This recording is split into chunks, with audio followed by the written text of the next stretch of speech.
Welcome back. I hope you remember the definition of a prime number from our last lecture.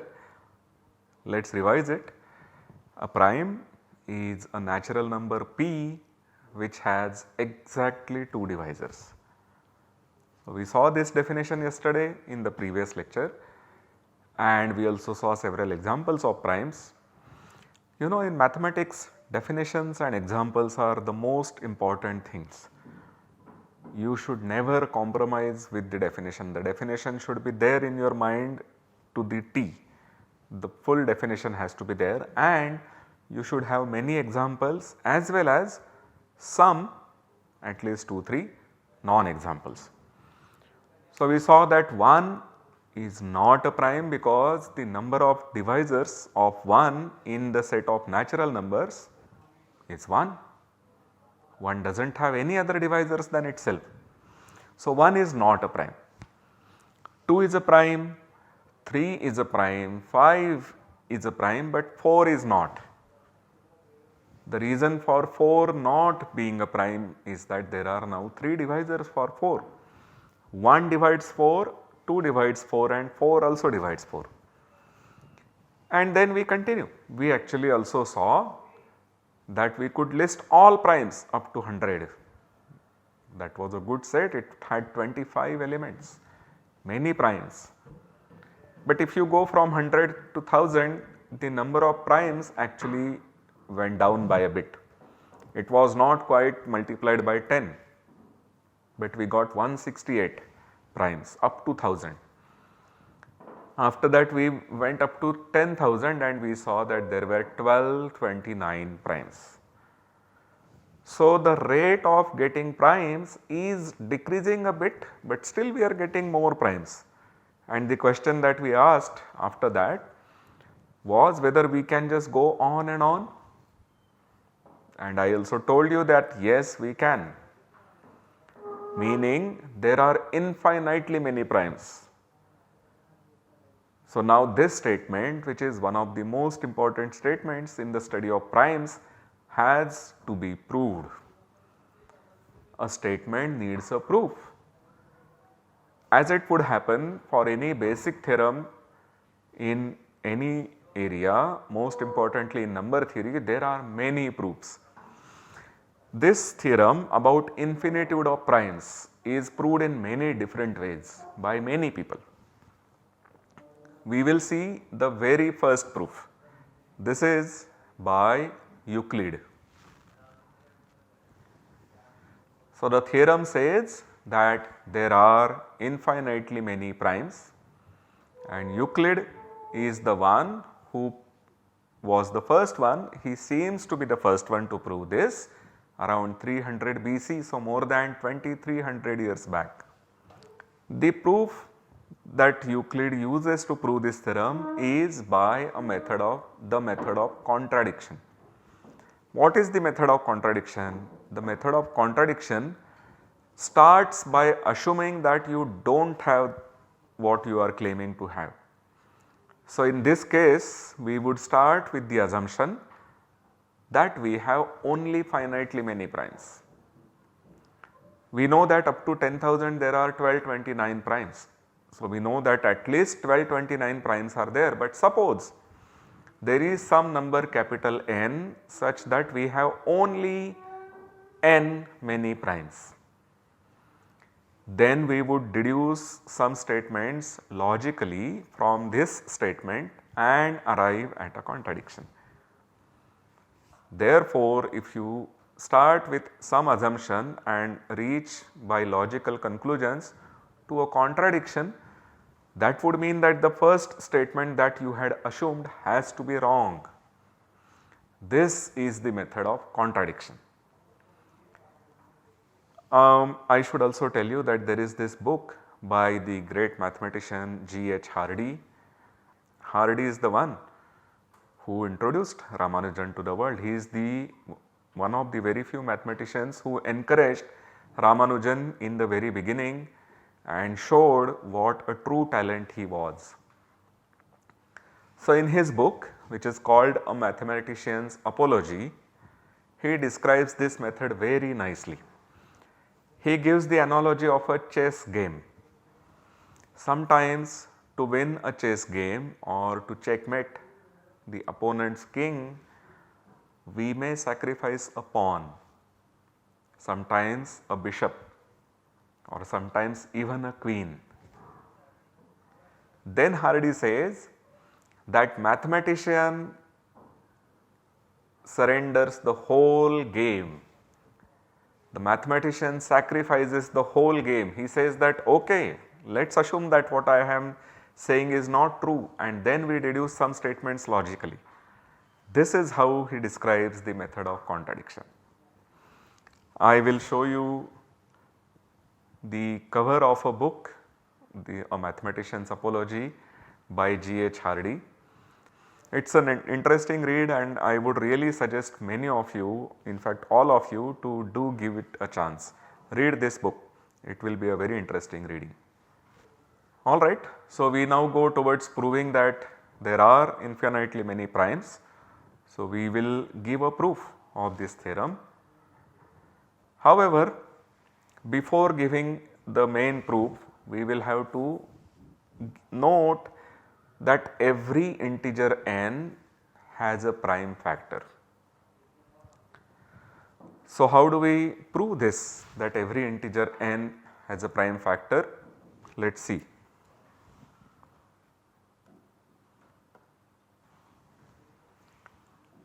If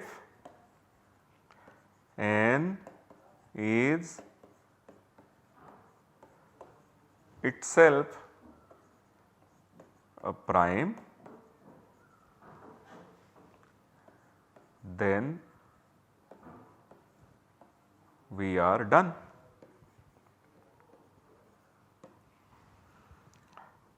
We wanted to show that every integer n has a prime factor. If your n is a prime, then we are done. If not,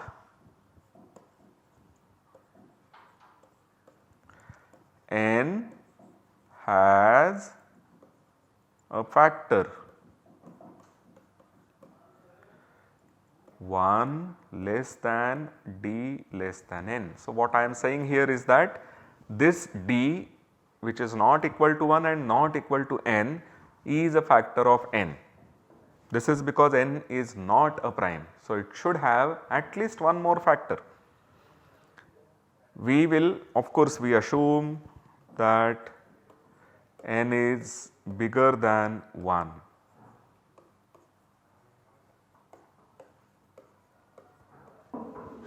This is an assumption that we will have. So, with this assumption, if your n is not a prime, it should have 3 or more factors. So, we start with d being this factor, and by induction hypothesis, d has a prime factor.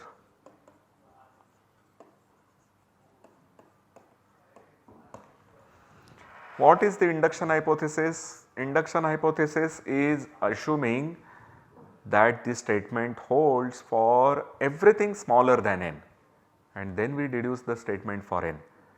But induction hypothesis needs to be proved for the beginning stage. The beginning stage here for n bigger than 1 would be for n equal to 2. Since the result holds for n equal to 2, we get it for all n bigger than 1 by the method of induction.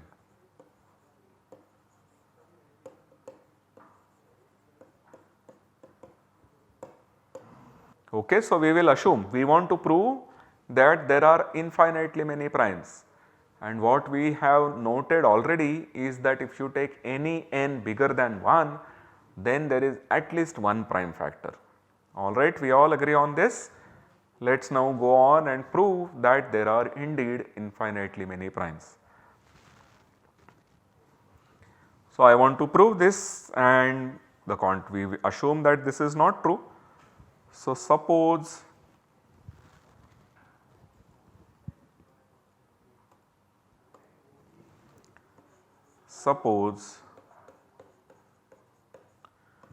that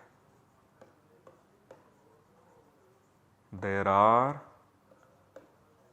only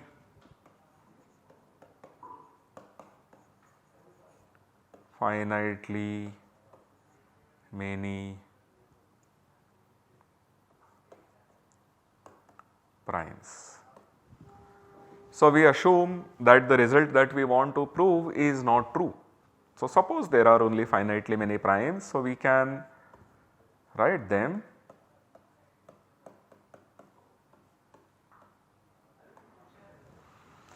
So, we assume that there are only k primes. K can be a very big number, does not matter, but there are still only finitely many primes, that is our assumption. Define capital N equal to P1, P2 up to Pk plus P1.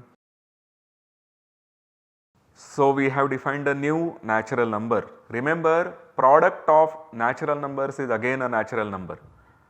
Once you add 1 to it, you get yet another natural number. So, this n belongs to our set of natural numbers and we have that n is bigger than 1.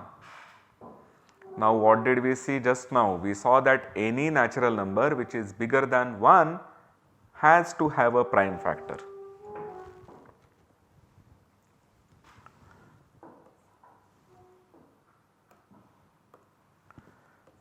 Then this n must have a prime factor.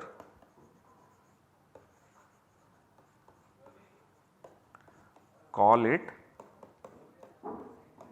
P. We have already assumed that there are only k primes P1, P2, P3 up to Pk. And now here we have a prime, since we had assumed that only k many primes are there and we labeled them as P1, P2, P3 up to Pk.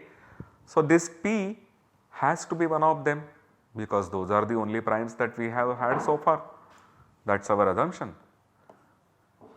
Then P equals Pi for some I from 1 to k. But what was our definition of n? N was product of Pi's. So, our P, which is some Pi, divides that product and it also divides n. So, it should divide 1.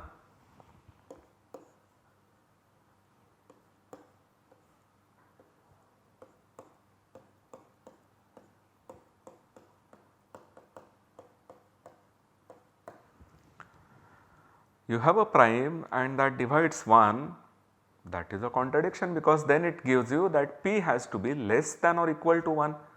You have a natural number which is less than or equal to 1, it should be 1, but 1 is not a prime. So, this is a contradiction.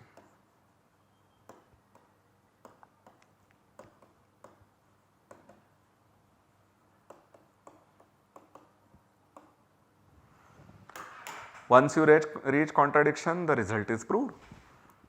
So, what we have done is that we started by assuming that there are only finitely many primes, say P1, P2, P3 all the way up to Pk. And after that we constructed a number capital N which is product of all these primes. This is where we have used the finiteness. If you have finitely many numbers, you can take the product of them and you will still have a natural number. You can't take product of infinitely many natural numbers and hope to get a natural number. Okay, so once you have capital N, which is P1, P2, Pk plus 1, now such an n should have a prime factor, call it P. This P has to be one of the Pi that you had initially labeled. Then this P must divide 1, which is the difference of n and product Pi. And P dividing 1, P being a prime gives you a contradiction. So this is the way we prove the theorem of infinitude of primes. This theorem says that there are infinitely many prime elements.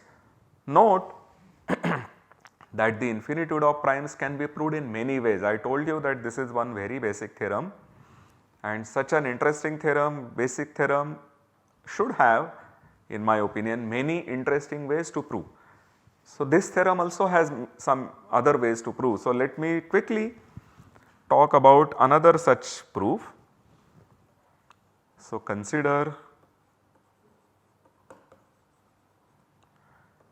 capital N to be n factorial plus 1. What is n factorial? N factorial is the product of 2, 3, 4, 5, 6, 7 all the way up to n. It is the product of all natural numbers up to and including n. So 2 factorial will be 2, 3 factorial will be 6 because it is 2 into 3 into 1, but we will not mention 1. 4 factorial is 24, 2 into 3 which is 6 into 4, you get 24. 5 factorial is 120, 6 factorial is 720 and so on. So we can compute these n factorials, add 1. Now any prime factor of n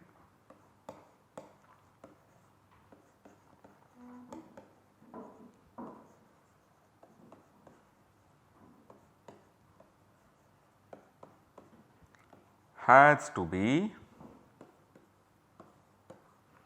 bigger than n. Any prime factor of capital N, we know that capital N should have a prime factor. Capital N is a natural number and it is bigger than 1. So it should have a prime factor, but this prime factor cannot divide n. It will not divide the n factorial for the small n, because otherwise it would then divide 1. So the prime factor P, which is the prime factor of capital N, cannot divide n factorial, therefore it cannot be less than or equal to n. If it was less than or equal to n, it would figure in those products that you obtain, that you have to obtain n factorial. So this P has to be bigger than n, and you can do this for every n. For every n you have capital N, the corresponding capital N, which is n factorial plus 1, and then it gives you a prime factor of this number which is bigger than n. Since for every natural number you have a prime bigger than that natural number, there has to be infinitely many primes. So this gives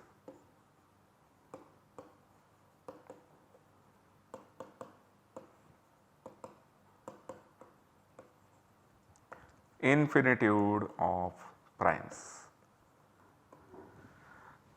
There are many other proofs. There is a proof using topology. If you search on Wikipedia for proof of infinitude of primes using topology, then you will find that proof. I am just going to mention one more interesting proof. So this was by Euler, the greatest mathematician, one of the greatest mathematician, Leonhard Euler. He observed that the divergence of the harmonic series. What is the harmonic series? Harmonic series is the series summation 1 upon n, where n goes from 1 to infinity. One knows that this series diverges. This is a proof in analysis which we use right now. Euler observed that the divergence of this series gives one more proof of the infinitude of primes. So he used one equality, which is a very crucial part of his proof. this crucial part was to observe this equality. Now note what we have here is the following thing. We have summation 1, we have product 1 upon 1 minus 1 upon p, capital P belongs to small p belongs to capital P. So, here capital P is the set of primes.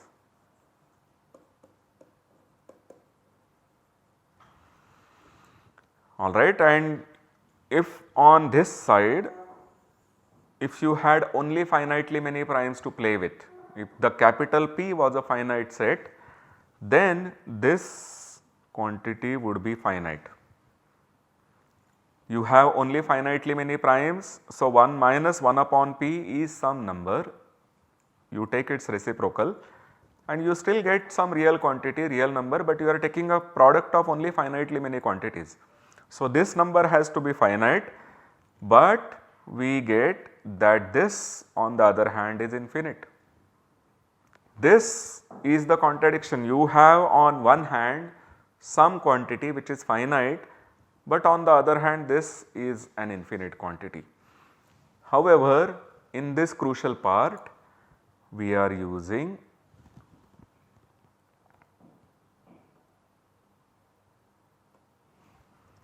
this equality. How do we get this equality? The equality says this equality is okay, because we are using the geometric series expansion for 1 upon 1 minus 1 by p. That geometric expansion would give you this geometric series, but to go from here to summation n 1 by n, this uses the fundamental theorem of arithmetic, which says that given any natural number n bigger than 1, you can write n as product of primes in exactly one way. The uniqueness is only up to the order of the factors that you may write. So, this proof will require more concepts to be developed, but we will develop those concepts and also prove the fundamental theorem of arithmetic in the next lecture. Thank you.